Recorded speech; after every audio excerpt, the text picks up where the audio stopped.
E aí, fortes emoções, né?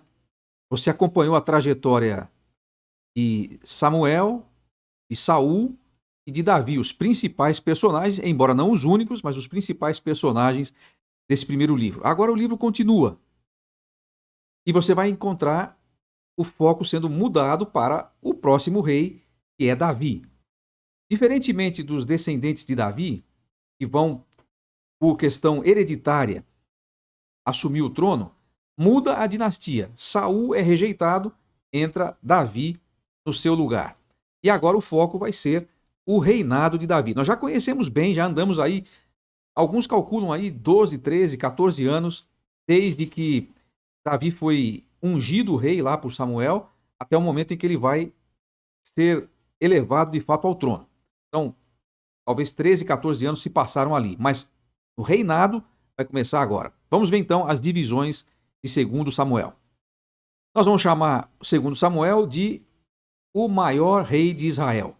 Davi é o maior rei num sentido, Salomão talvez seja em outro sentido, mas no sentido da importância, das realizações, especialmente das realizações piedosas, espirituais, ele será o maior rei de Israel, sem dúvida nenhuma.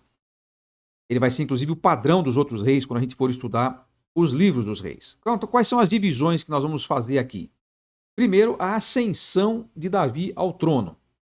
Ele reina primeiro em Judá, depois sobre toda Jerusalém. Isso vai dos capítulos 1 a 10. Essa consolidação do trono de Davi.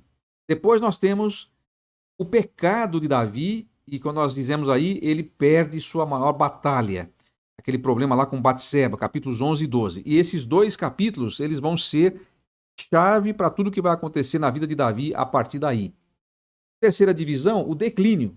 Davi colhe as consequências do seu pecado. Isso vai de 13 a 20, toda aquela confusão, aquela conturbação permanente no seu reinado por causa do pecado dele.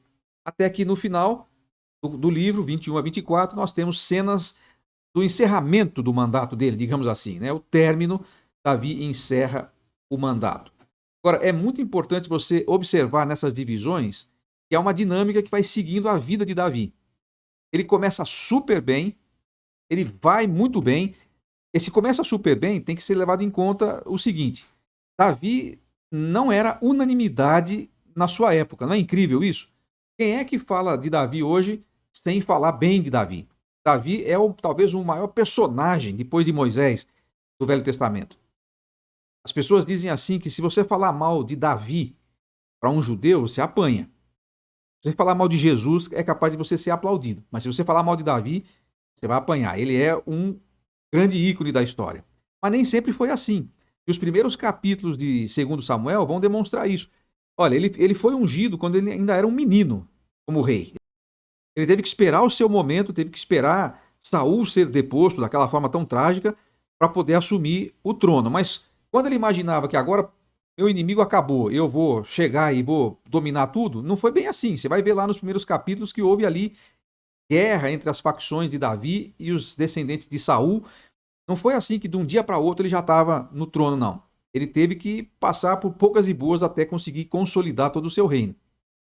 Mas então ele assume um período assim de grande prosperidade, de alargamento de fronteiras, ele pacifica a terra, porque ele conquista os inimigos ao redor, e quando está no auge, quando ele fala assim, agora é só correr para o abraço, tem aquele problema do seu pecado com Batseba. E dali para frente ele vai colher consequências muito, muito, muito difíceis, muito amargas.